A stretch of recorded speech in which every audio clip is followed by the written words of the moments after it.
Percepio Tracealyzer.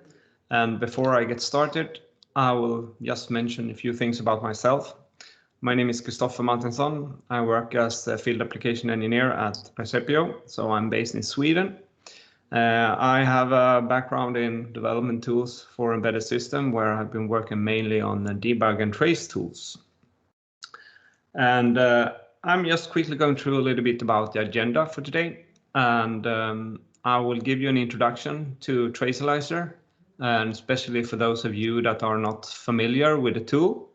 And then I will go through some product news that we released in the 4.5 release that was actually released yesterday. And at the end, I will have a demo on the topic of verify and optimize your embedded application using Tracealyzer. And the main part will actually, my presentation will actually be the demo part. And then we'll also have time for questions. So let's get started with Tracealyzer. So the background of Tracealyzer is more like this, that the source code is not the full picture of an embedded application. It's actually the runtime behavior that is what's important in an embedded application. And especially if you have a multi-threaded application that you have, if you use an RTOS, you cannot see the runtime behavior by just inspecting the source code. So you need to have some runtime monitoring. So this is what Tracealyzer is all about. I just give you a short example here that the execution patterns could be very different for a certain task or a thread. Here we just see 4 different execution patterns for one single task in a very simple demo application. But how many patterns there exist in a real world application, more complex application? Yeah, who knows? It could be many, many. So that's the why you need to have some runtime monitoring. And runtime monitoring can be done in several different ways. For example, to the left here, we are talking about instruction trace. And instruction traces, for example, for Cortex-M devices where you have ETM. This is a hardware block inside of the CPU that generates trace information so that you can reconstruct the program flow. So it more or less gives you information on assembler level or source code line level of what is actually going on in the CPU. But the abstraction level here is very, very low. So you see a lot of details, but it's very hard to spot more on RTOS level, on kernel objects like mutexes, semaphores, queues, and so on. It's very hard to spot issues on that level with instruction trace. On the right-hand side, we see application logging. That's the normal printf that most of us are using, more or less providing a log of what is going on by instrumenting your code and outputting a text string, more or less describing what is going on in the system. But in the middle here, we have software event trace. And what is that? It's more of when you have an RTOS that you get events based on different when things are happening in the RTOS kernel. For example, when there is a task switch, when you're receiving data from a queue, etc., etc. And Percepio Tracealyzer is more or less, we are focusing on both software event tracing and application logging. That's our product, what we are focusing on.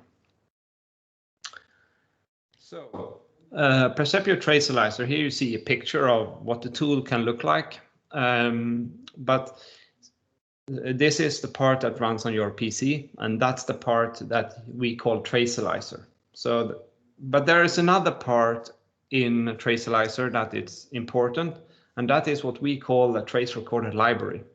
And that is what is included inside of the embedded application that you have.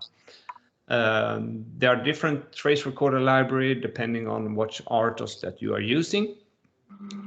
So the trace recorder library is responsible for actually generating the trace data or the trace events and store them somehow or send them to the host. This can be done in two different ways. We have something called snapshot, which is more or less a buffer, a ring buffer in the RAM of in the embedded system. It's typically quite small, a few kilobytes or something like that, but it can store a number of events. And when you are debugging your application, you can read the contents of this trace buffer with the debugger. The other option is streaming, and then you need some interface for sending the data to a host during runtime when the embedded application is running.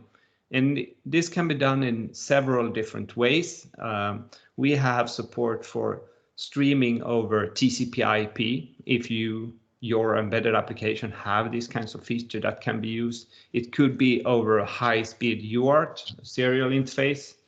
But more commonly, the most common one is if, for example, if you have a debugger from Segger, a J-Link, they have something called RTT. That is another streaming interface that we can use. And also quite common today, it's something called ITM, which stands for Instrumentation Trace Macro Cell. That's available on Cortex-M devices. And quite many debuggers support serial wire trace, and then we can use this to get the data from the target to the host during runtime. So that's Tracealyzer, and I will go into a little bit more about what Tracealyzer actually does here. So here I have three different circles. We have the bottom one, software tracing. That's the basis of everything. So that is what is generated by the trace recorder library in the embedded application. As you can see here down to the right, we just see an example. It's more or less a textual description of what is happening in the embedded application. This kind of logs could be quite difficult because it's quite huge. It's difficult for the human brain and eye to analyze. So we have in the Tracealyzer software something that we call semantic event processing. It's the blue circle here. And what is that? That is more or less, the software analyze the content of the trace buffer, and it actually understand what different events or means. So it's, for example, let's take the queue receive that we see here, one of the events. The Tracealyzer understand what the queue is and what the receive is, so it can connect things together. For example, we have a picture here up to the right of communication flow. So based on the trace data that's come from the target, we can create a communication flow graph saying that there is a task called HMI that sends data using a queue, a control command queue, to another task, a control task, and so on. So that is what semantic event processing means. And then the third part in our software, we call it top-down workflow, which means more or less that you can zoom out to see everything. Maybe you have a trace recording for 1 minute. You can zoom out and see everything, but you can also drill down and see more and more details when you zoom in. So all of this combined is something we call visual trace diagnostics. So that's what our tool Tracealyzer is all about. Okay. By the way, feel free to ask any question you might have during the webinar. The open discussion. Yes. Okay. So just give you a few example of when Tracealyzer can be very, very useful. First of all, you can see the right-hand picture here. This is just the main view, more or less, in Tracealyzer. It goes trace view, which is a timeline, more or less, where you can see the different tasks, how they execute, and also all the types of events that has been generated by the code. So you can see, for example, different tasks, how they use different kernel APIs, like here we see queue receive and so on. And also there could be included application logging, or what we call user events. These are what I see here as yellow here in the picture to the right. I will come into more about this in my demo at the end here. But when is this type of debug tool useful, or trace tool useful? Yeah, it's especially when the location of a bug is not obvious. Maybe you have an error handler and you set the breakpoint there, but by just inspecting what's available in the debugger when you hit the breakpoint, you don't understand why you ended up there. Then a trace tool could be very, very useful to analyze, to see what was going on before you actually hit the breakpoint. Also, there are use cases when it's maybe not possible to halt the application with by setting a breakpoint and so on, because it might destroy some communication you have with external interfaces and so on. So then it might be useful also to use tracing. If you compare our recorder library and event tracing here with a normal printf, it's way more effective. Normally it could be 100 times faster if you compare it to a normal serial port, a UART on with 115 kilobaud. Also, the event tracing gives you automatically more or less information about the kernel and the resources in the kernel and so on. That's very, very difficult to instrument on your own to get this information. And also you have the visualization. That's the main thing about Tracealyzer. I just want to mention a few things about the supported platforms. So here are a list of the RTOSes that we support. The most common one is FreeRTOS. There we have our own trace recorder library that you include in your FreeRTOS project. But FreeRTOS, there are many trace hooks that we are using, so to say, so to run our trace recorder library function to generate the trace. And at the moment, we have FreeRTOS normally only runs on single core environments, and we're supporting that. But now it's getting more and more common that there comes FreeRTOS version that supports multi-core or SMP, and we plan to support that as well. We already have a few of these supported. I will mention that in the product news later on. And for other operating systems like ThreadX, VxWorks, and Linux, we actually don't have our own trace recorder. We rely on the trace infrastructure, the software trace infrastructure that is available in these RTOSes. So for example, ThreadX, there is already a trace recorder library. And what we do is that we are just supporting and can analyze that format of the data. So for example, for ThreadX, there is already multi-core support, and that's also true for VxWorks and Linux. And we have a few more operating systems that's not listed here, and one of them I will mention here in the product news. Okay, so let's go into a little bit about product news. What's new in version 4.5 that was released yesterday? The first thing I would like to talk about is DevAlert support. And actually, DevAlert is a completely different product. So that's it's also coming from us as at Percepio, but it's not included in Tracealyzer. But with Tracealyzer 4.5, we have added support for it, and I will show you what that means. But first, I will just briefly would like to describe what DevAlert is and what the use case is for DevAlert. So DevAlert is kind of a digital feedback loop from devices to development.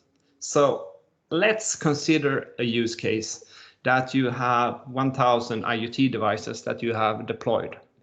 And you have just pushed out an update to these devices over the air to add maybe a new feature or something else. And just after that, you start seeing that some of the devices start malfunctioning. You get some reports or from the device and that errors or warnings. So you have a few of these 1000 devices that are not working as they should after the update. What should you do?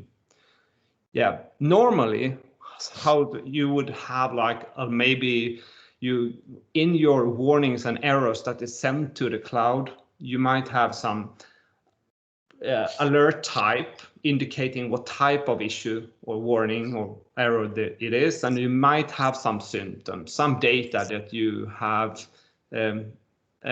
added more or less in these kind of alerts. But it might be very difficult to reproduce these issues because you didn't see this issue when you tested this in the lab and the testing you have done before you did the release. So what we have done with DevAlert is that we have taken the concept of Tracealyzer and our snapshot recorder, and we have added so that this should be included in all the in devices that it's also deployed out in the field. So what's going on? What will happen is that when there is an error or some warning or something, this is defined by our customers. Then they can also send this information to the cloud, but also attach the contents of this snapshot trace buffer, which is normally a few kilobytes. And then this could be feedback to the development team, and they can analyze it, and maybe they will be able to catch or see what is wrong on those devices.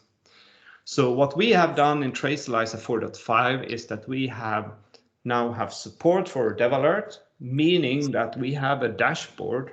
You see it to the right in the picture, and then top part of the picture here, you see a dashboard with so that the developer more or less, when there is a warning or an error in some device, they can just click on the trace and then download the trace from the cloud and then open it in Tracealyzer and analyze it.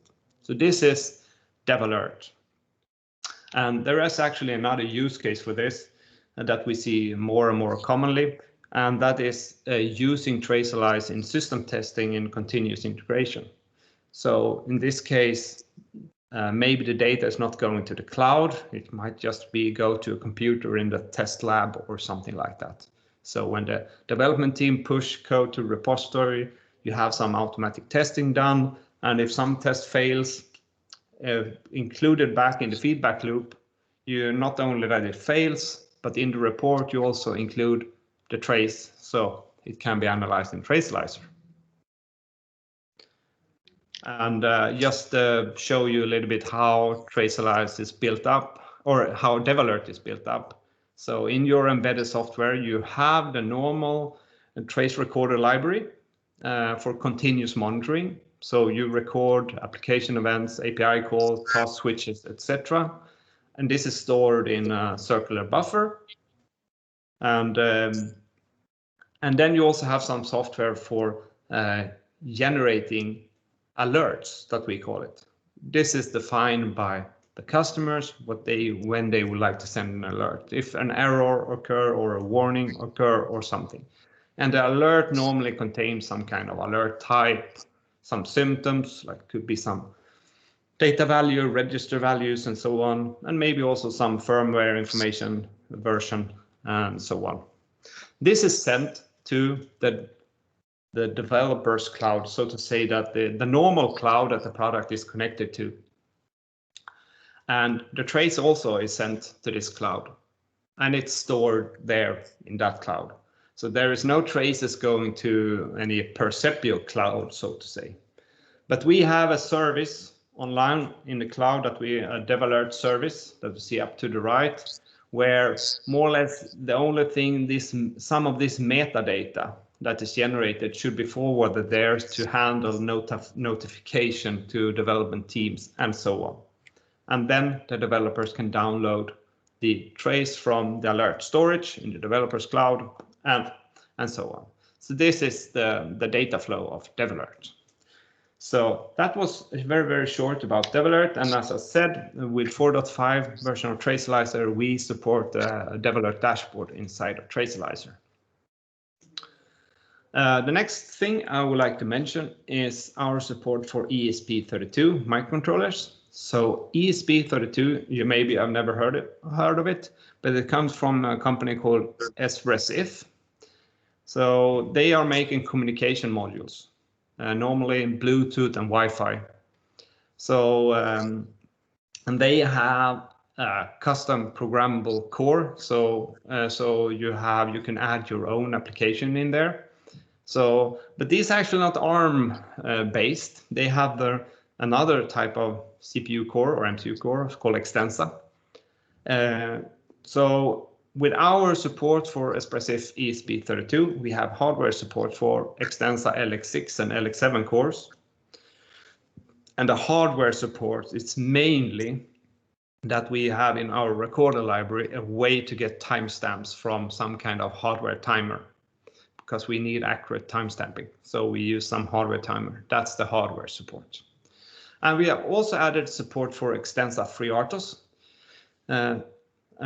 Because it's a little bit different to the standard FreeRTOS, it's a mix of different versions, you can say, of FreeRTOS. But we have added support for that, and also the multi-core support, because the Extensa FreeRTOS is supporting multi-core or dual core at least, because some of the Extensa cores are in these modules are dual cores. So we have added tracing support for dual cores in this case.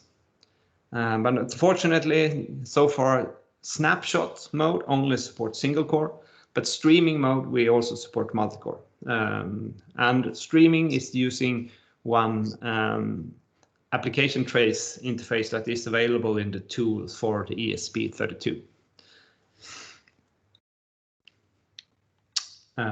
Okay, and the next news I would like to mention here is our beta support for Zephyr. Maybe not all of you have heard about Zephyr, but Zephyr is an RTOS intended for the IoT market. So with a lot of middleware for communication and so on. And it's a product under Linux Foundation since a couple of years back. Before that, it was actually run by Intel. And before that, it was Wind River, but now it's under Linux Foundation. So it's an open source project. And in Zephyr 2.6, there's actually built-in support for Tracelyzer. So the trace recorder library could be included in Zephyr by just a checkbox, more or less, in the Zephyr kernel configuration, as you can see here on the slide. And the recorder library that we provide is provided under Apache 2.0 license, so it's open source. But this is still beta, so there are a few issues but the main part is working, but we plan to have full support for this in a couple of months. But we already have customers that are using the Zephyr support in Tracelyzer. Then I just want to mention a few short things about other improvements, and mainly on if you're using ITM. So for those of you that don't know what ITM is, stands for Instrumentation Trace Macro Cell. It's an ARM component. So it's a hardware block, a debug block or trace block that's included in an SoC, and it's almost always included in Cortex-M devices. And we can use that to stream the data out to the host. And we have improved it. We have had support for this for some time, but with the latest release, we have made it added and made it more flexible solution for ST-Link debuggers, so that we can support all STM32 devices with this. Before we just could support just the majority of the devices, but some STM devices are a little bit different when it comes to ITM, so we have made it more flexible to support that.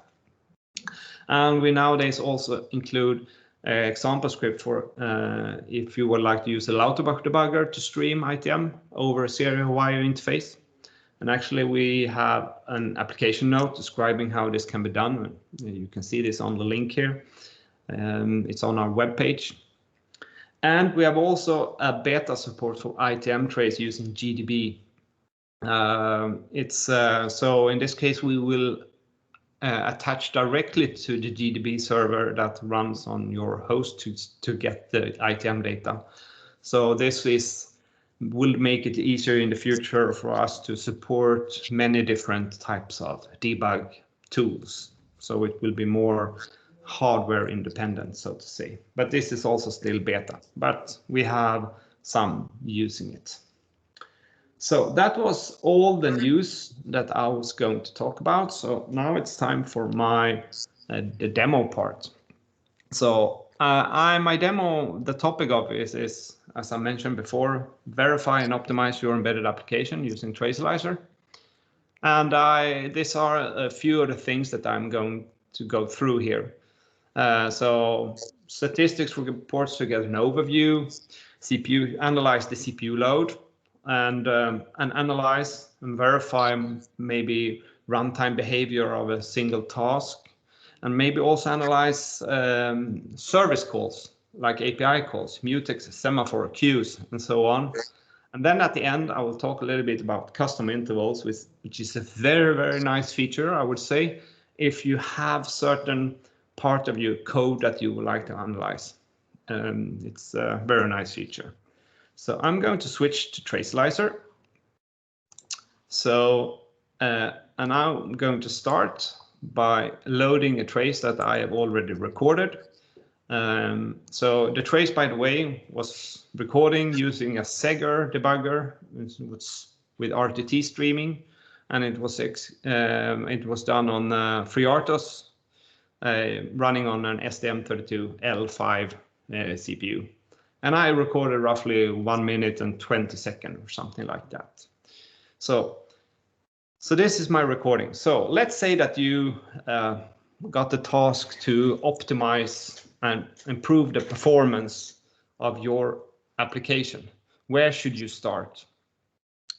I would say the first thing I would do is try to get an overview and some knowledge, actually, what the performance is. So you can then look go down and actually optimize a few things. So the first thing or first feature that I think is useful in this use case is the actor statistics report that we find here in the menu. So first of all, what is an actor?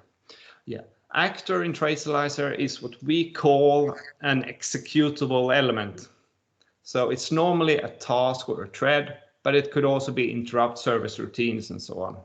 It's something that runs or executes in its own context, so to say. So that is what we call actors. So when you generate a report, you can select which actors that you are interested in, but in my case, I will just create a report for all and show report, and it pops up on the other screen here. So I will just move it in here. So this will just give you an overview of for example, the CPU load and so on. So you see the different actors or tasks that you hear, and you, for example, can see the CPU usage here. So the control task is taking up 7.5% of the CPU load in the entire trace and so on. And there is more information here that is generated in this report. But this is a good way to start to just get an overview of what is actually executed and how much time, CPU time, does different tasks take and so on. So where should we start analyzing and optimizing if that is a requirement? So, for example, if now in my recording, the idle is like 85%. So in my recording, in my demo application, I don't have an issue with high CPU load. But this could be easily spotted here if you have such things. So that is where I would start if I were about to optimize my application. And to go further then, the next thing I would do is that I will maybe take a look at more details about the CPU load and maybe analyze it over time. And how can you do that? Yeah, then you have something called the CPU load graph that you find here. And I'm going to move this window a little bit. So this is the CPU load over time. So we have a time scale down here. So it's time 0 here, 5 seconds, etc. If I scroll here, we can see it's roughly 1 minute and 20 second recording here. And we can see the CPU load over time. And we have the zoom button to zoom out and so on. Here we also see when the different actors or tasks are actually executing. So if I just, and you see the names of them up here, and actually you can actually filter it here if you want to. You could actually just look at the few tasks if you want to, like this. If you're only interested in analyzing one task, you can do it like this. But I will look at all of them. So I will do it like this again. So for example, if we take a look here at this time slot here, we can see a rather high CPU load here, and we can actually see the different tasks that are running. So for example, the HMI task here, it's darker green here, it's executing quite a lot. And if I click on this one, we can see in the selection details to the right, we see some more details about this task here in this time interval. So we can see the interval here, it's 23.6 to 24 seconds. So the interval is roughly 400 milliseconds. And we can see that the HMI task is taking up 14.7% of the CPU load in this time interval. So let's say if you don't understand why this this task takes up so much CPU load at this point of time, you can double click. I'm going to move this window a little bit to the left. You can double click here. And if you notice the trace view to the left, this view here, is actually zoom to the same and actually highlight the same interval here. So you can drill down and analyze further what is going on. So you can for example just zoom in here and so on to see more what is going on here. So here you see when the different tasks are executing, and also different types of events, like it's using some queues and etc. So there is a correlation between all the windows, all the views in Tracealyzer. Okay. The next use case I would like to mention is, let's say that you have an application where you receive some data coming from some external interface, UART, an SPI interface or whatever. And the normal how it's work is that you have some interrupt handler that takes the data, maybe put it in a queue. That is then there is a task that is responsible for processing this data. If you would like to analyze and verify that you actually process this data in a certain time, maybe you have some requirements on it that you need to process it in a certain time, how can you use Tracealyzer to analyze this? Yeah. I would say that for this use case, you would use something called actor instance graph in Tracealyzer. So I'm going to open another view here, actor instance graph. Okay, so what does the actor instance graph show? Yeah, it shows actually quite many things, but I'm going to configure it a little bit. First of all, I'm going to unsynchronize, because I would like to use filter that's specific for this view. And then I will only look at one actor or one task here. So I will remove all of the others. And then I will change the view to no lines like that. So the actor instance graph can display many different things when it comes to timing and execution and runtime of certain task. As you can see here, it has something called execution, time, response time, separation, periodicity, and so on. But in this use case, if you would like to make sure that some data is processed in a certain time, the response time is what would be interesting to check here. So So if I select response time, then what does this show? Yeah, the response time is normally quite low here. I can just click on any of these dots down here, and we actually see here in the selection details to the right that the response time is 1.5 seconds for this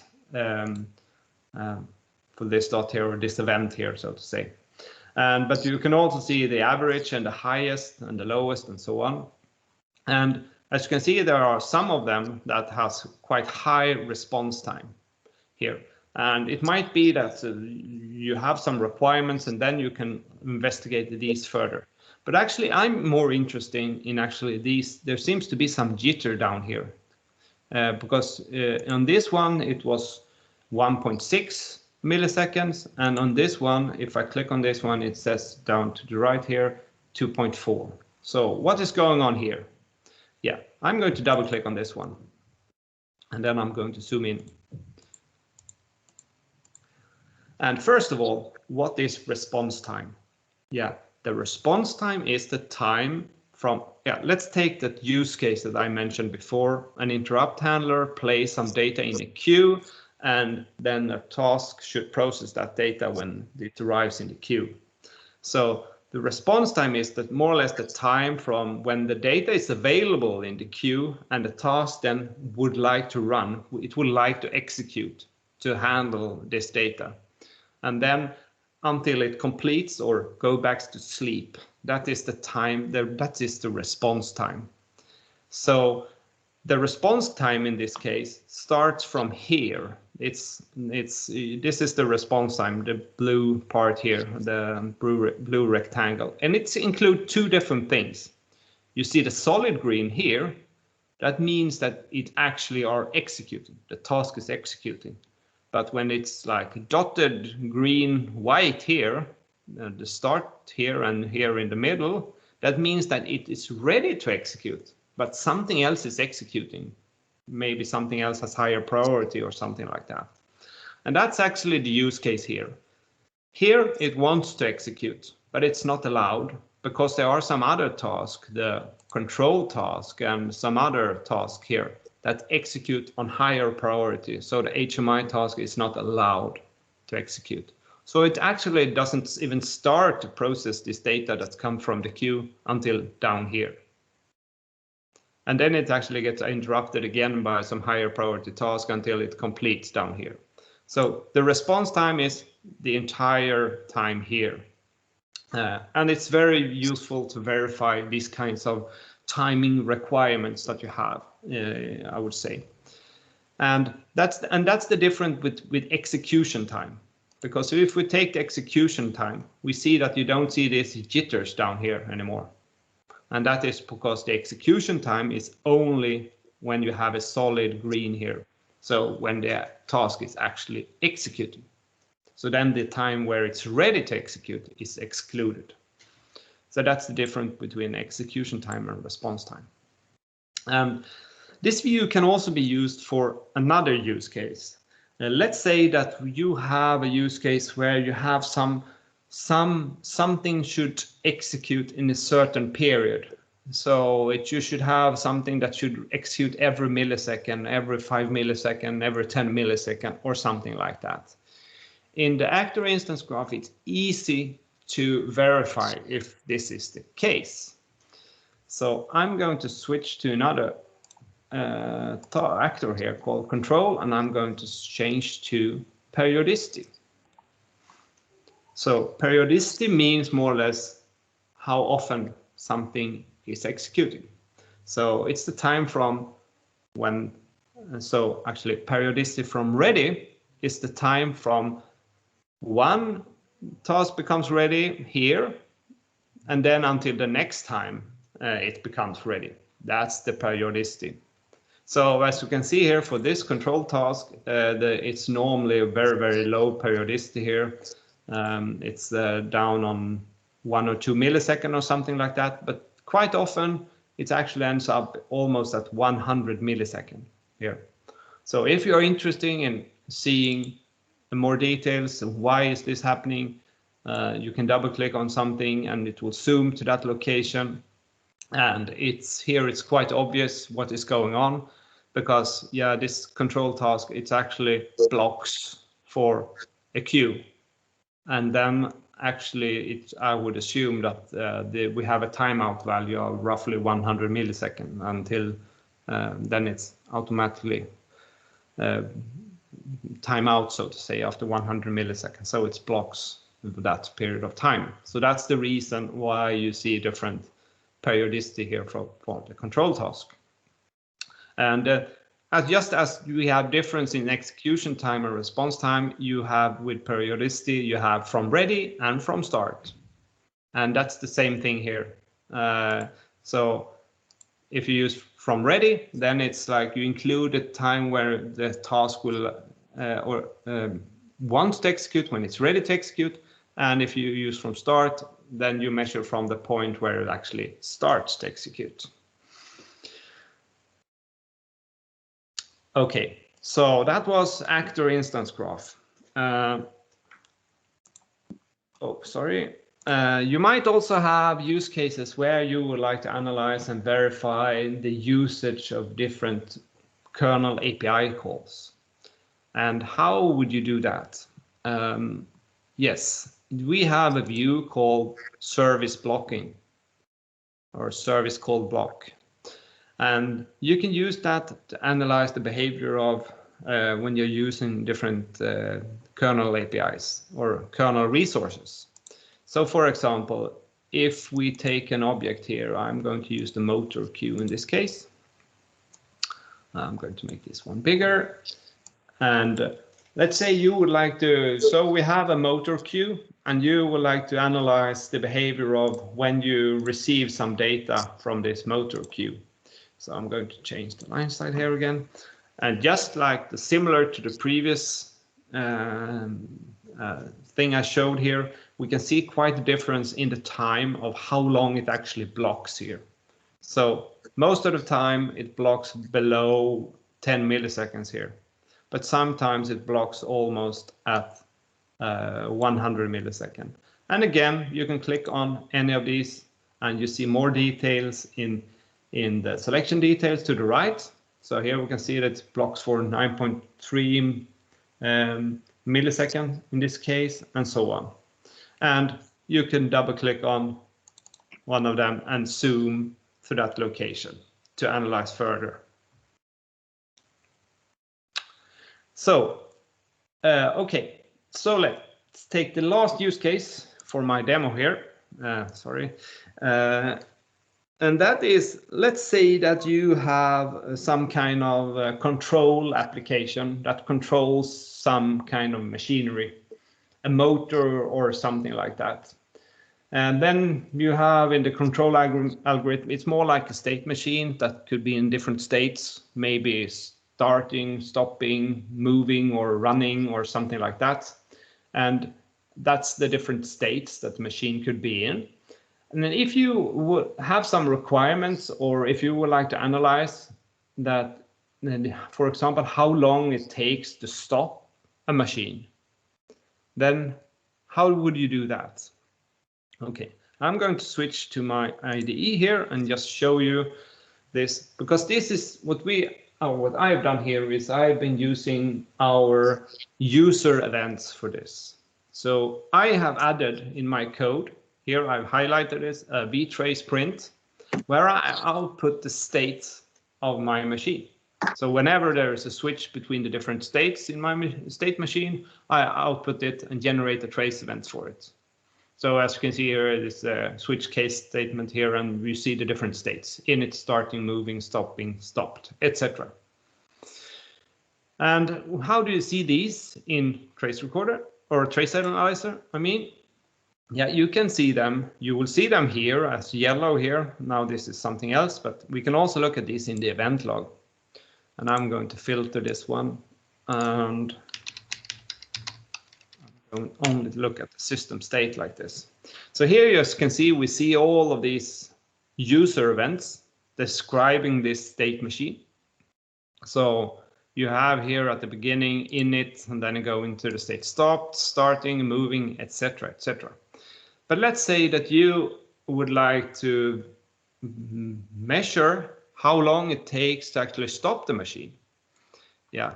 Then you might be interested to measure the distance between you see the event stopping and you see the event stopped. Here, these two events. And of course, you can just look at the timestamps here and you can roughly see it's 2.6 seconds or something like that, the time it takes here. But if you would like to analyze this further and see all of these events, because it might happen many, many times, and analyze this, you can use something called custom intervals for this. And this can be found in the menu under intervals and state machines. And here I can create a new custom interval. I'm just going to give this a name. I will call it demo. And then I need to define the interval start. And the starting interval, I would say, is when we see the event stopping here. So I'm highlighting it and use selected. Now, so now we see the starting of the interval is here and the end should be when it stopped, like that. Here you can use different filtering and so on, so it doesn't need to be the complete event name and so on. And you have different contains to begin with and so on, so you can filter this in many different ways. But now I just save this, so that means that I have created a custom interval. And I can use the plot feature here to actually show you this. So we can change the view here again, and we can zoom out. So here we get a plot where we actually can see how long does it take, in this case, to stop the machine. And quite often, or just a few times actually, it's only roughly takes 250 milliseconds down here. I can click on one of these to get more detail here to the right. You see the length, shortest, average, and longest, and so on. You see some statistics here, and you see them all. And again, you can get synchronization with the trace view. So, and actually here we see this interval here. It's called demo here. That's the custom interval. So I will zoom in out now to actually see that if I just highlight it like this, this is the actual interval. So it's roughly 230 milliseconds. So this you can use to then zoom in here, analyze why did it take this long and so on. And this of course can be used to verify that you meet the timing requirements that you have, or it might be that you have if you go below above a certain value, it might affect the user experience. So you would like to optimize it to make sure that you are below a certain time and so on and using custom intervals for that. Custom interval is a very nice feature, I would say. And actually there is a news also when it comes to custom intervals in the latest release 4.5 that I didn't mention on the slides, but from now 4.5 release, you can actually import and export them and save them, so to say. So you can send them to a colleague so that he can use the same interval as you are using, and so on. So that was actually the end of my presentation. So so far there hasn't been any questions. So yeah, but if there are any questions.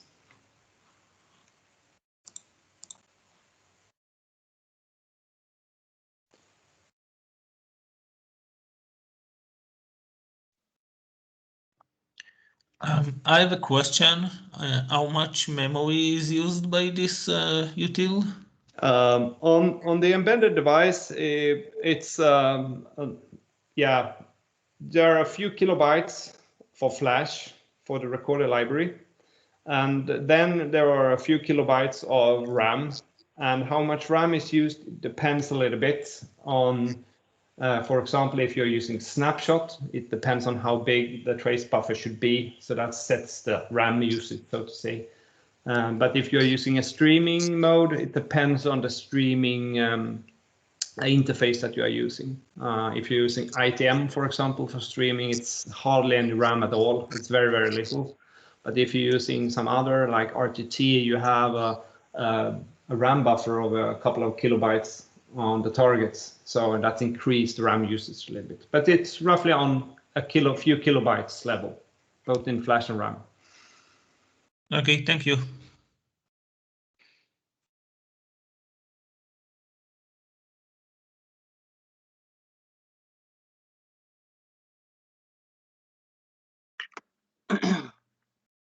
What about multi-core support? Are you going to support it with FreeRTOS? Yes, Microsoft, Amazon, I mean, have, yes, they have like a multi-core edition or a SMP edition of FreeRTOS. It's not official yet, but it's already on GitHub, so it's release candidates and so on. And we actually have started to work to support that. As I mentioned in my slide, we already have SMP support for FreeRTOS for some custom implementation for it, like the ESP32. We have already done that. So we have some of the work needed is already done, but we need to check the details of the official one, implementation FreeRTOS, and support that. So it will be available in the, I would say, in the coming months.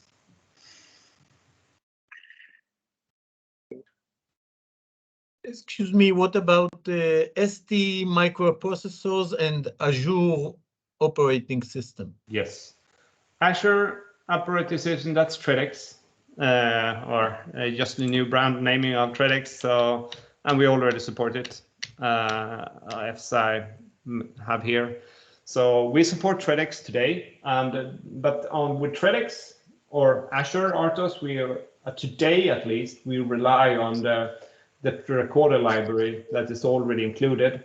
And for that, we actually already have, for example, multi-core support because it's built in already in this trace recorder library that they have. The only drawback right now with Tredex is that they don't have any streaming support with that. So it's only snapshot. So you can only store trace data in a RAM buffer on the embedded device. But actually we have some work in progress on actually supporting streaming by adding some code of our own into Tredex there to also support streaming for that. But it's already supported. Thank you very much. If a customer uses a Kyle, can you stream it through the Ulink? Yes. Depends on here what operating system you're using. For Kyle, normally you either use RTX, which is their ARM's own RTOS, or you use FreeRTOS. We can support both, but how you stream it is different. So for Kyle RTX 5, we rely on the event recorder that is already available in Kyle.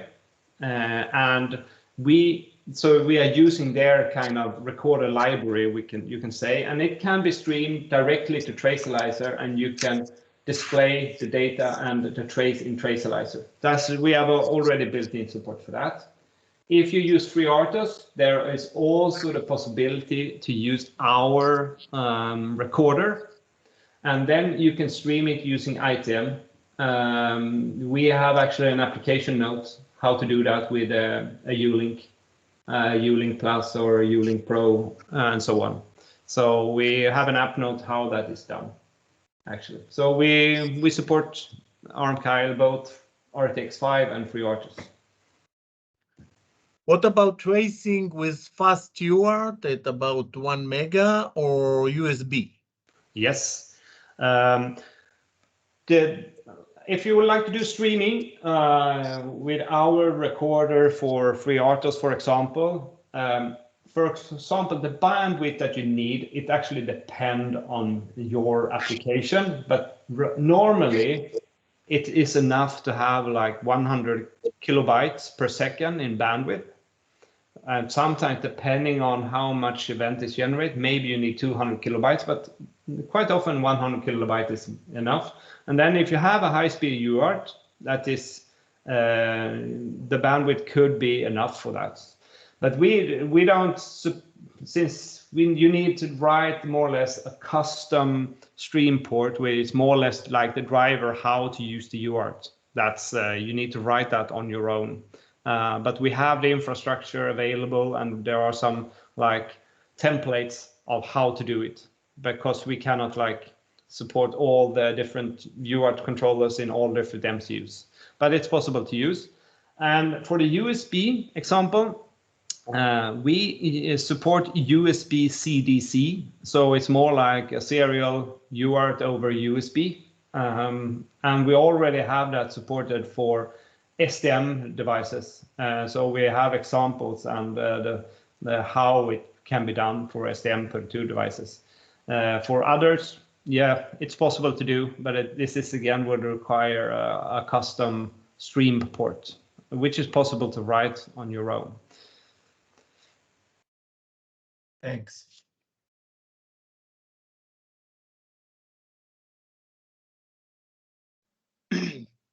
Okay, thanks a lot, Christopher, for your time. Thanks, everybody. If you have any more questions, feel free to drop an email to Ohad at Sitesys. We are happy to answer. Thanks a lot and have a good day. Thanks, Christopher. Okay, thank you. Bye, Thank you very everyone. much. Have a good day. Bye. Thanks. Bye.